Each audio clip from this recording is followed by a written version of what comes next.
welcome back. Today we're going to be doing something a little bit different. Today I'm going to share one of my passions with you, cooking. So I need a few ingredients today, so follow us along to our local grocery store where I pick up some ingredients for today's cooking class.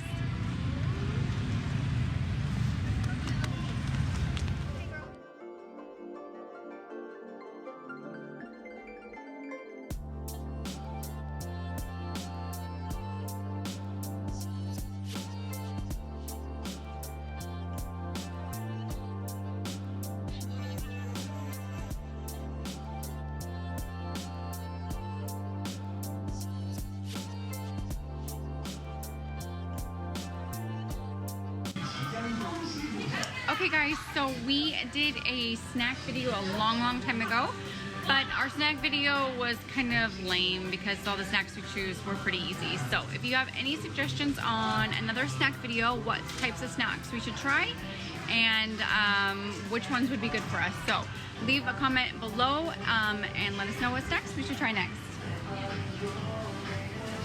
Do it now.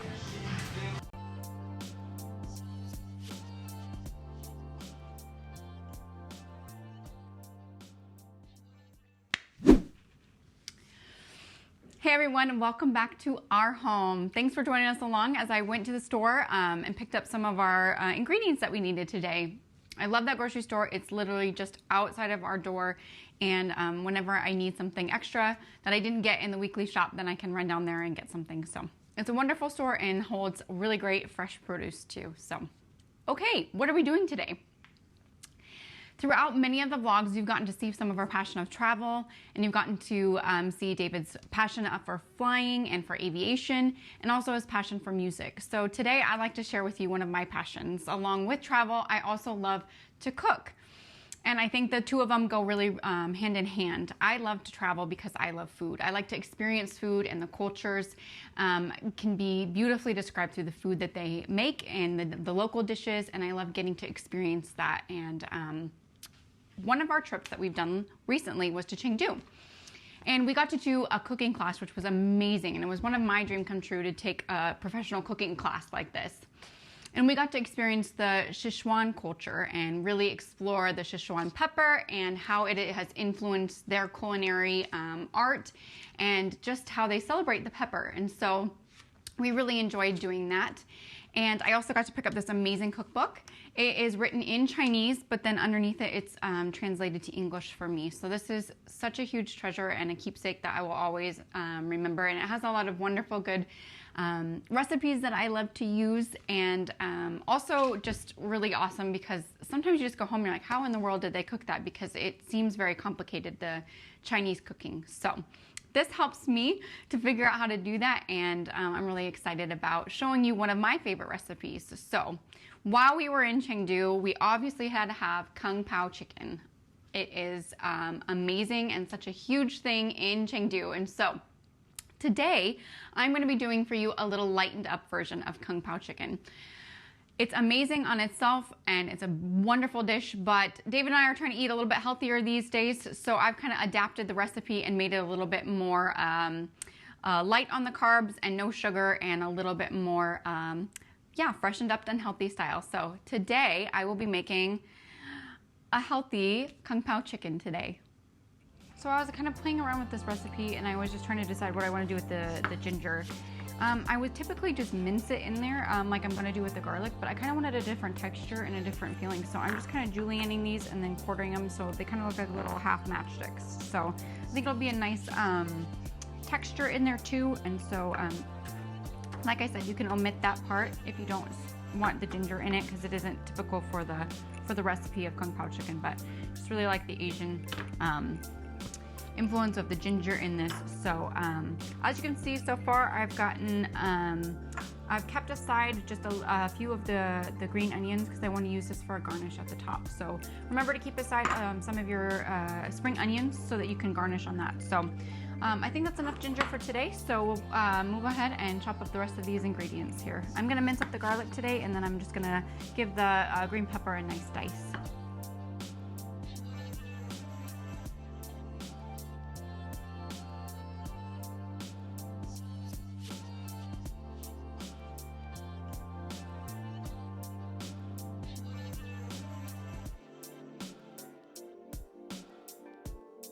as you're chopping, Steph, can you tell me about your experience on an actual cooking show? Well, this is like an interview style. I like it.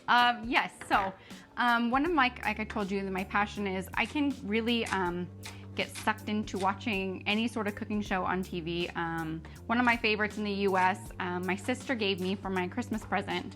My sister-in-law surprised me and took me to my favorite cooking show in New York City, and we got to go and we got to be in the audience member of my favorite cooking show, and I actually was chosen to stand up and do a little thing, and it was just such a huge honor, and I got to meet one of my favorite hosts, Clinton Kelly, who was one of the hosts at that time, and it was just such a special memory that I have. And like I said, cooking is just always something that I've enjoyed doing and have a passion for. I'm not a professional by any means, and I'm always learning, and that's why I enjoy watching programs and different chefs cooking, and I try and learn as much as I can. All right, here comes the fun part. Fire on. You want to go ahead and do like a medium heat here, medium high to heat here. We're gonna use sesame oil today because I like the flavor, but use whatever your oil you want. We're gonna go ahead and do about a tablespoon of oil here. And then we'll go ahead and put the garlic and ginger in first here. Just kind of get that going in the oil. Oh, it already smells so good. The second that garlic hits the pan, and the ginger, yum. All right, so that's going. We're gonna go ahead and put the chicken in now and get the chicken going with the garlic and the ginger.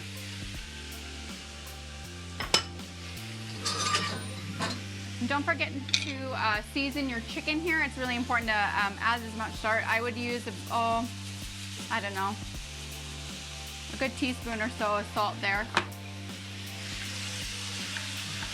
And get your chicken going. Now what we're looking for is all the chicken to be opaque and cooked all the way through here at this point. So we'll go ahead and get that cooking.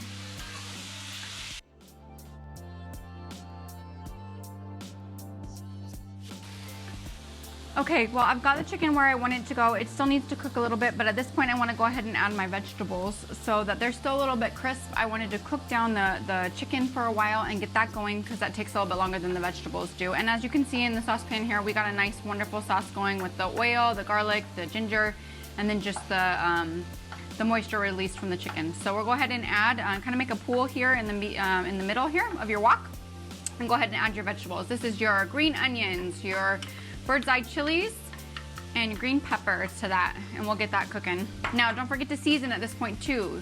You want to season these vegetables as well, so just eye it. How much salt you think that your family would enjoy. And then we'll just go ahead and slowly incorporate that within the chicken here. Okay, so for some of the sauce, I'm gonna go ahead and add soy sauce to it. Like again, this is a little bit of a different adaptation, but this is the special soy sauce that we got when we were in Chengdu. And we actually got to see how it was made in all the pots and the stages in which that they made this. So this is some really good soy sauce that we brought back from Chengdu. Go ahead and add some to that, to your sauce. And then I'll darken it up a bit.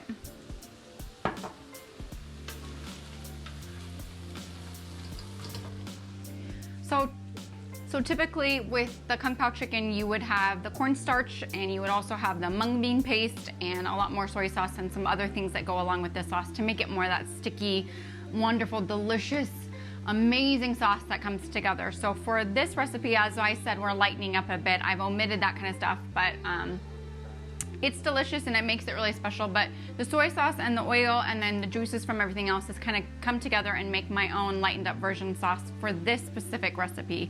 So that's a little bit different here, where we've kind of lightened it up and kind of omitted some of those carbs and extra sugars that we're trying to avoid right now. But at this stage right now, I'm happy with my chicken. It's all done. So we're gonna go ahead and turn off the heat to it. And I really don't want my peanuts to cook. I just want to kind of incorporate that within this. So we'll go ahead and add our peanuts at this point. And give that a nice stir to incorporate that and get it into the natural juices and the sauce that kind of came. Oh, that smells amazing. The minute those Szechuan peppers hit that, oh, so good. All right, we'll go over here and then we'll add our garnish. Let me grab this. Go ahead and pour this in here.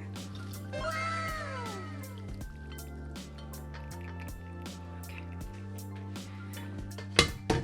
in the sink, and then, like I said, remember to keep some of that, of those green onions that we saved aside for the garnish here. So, garnish. I think that's good.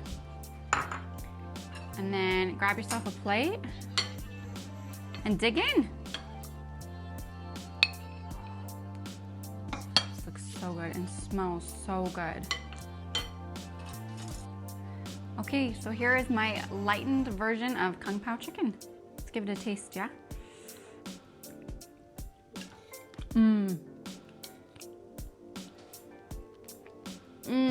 It's so good, really spicy.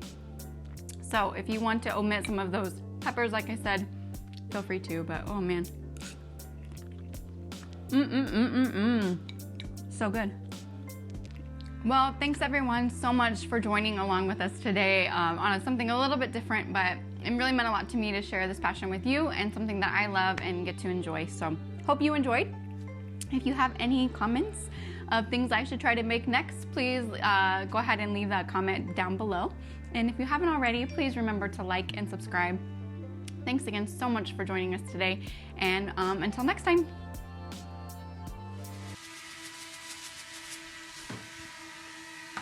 Do we really need a drone shot of this?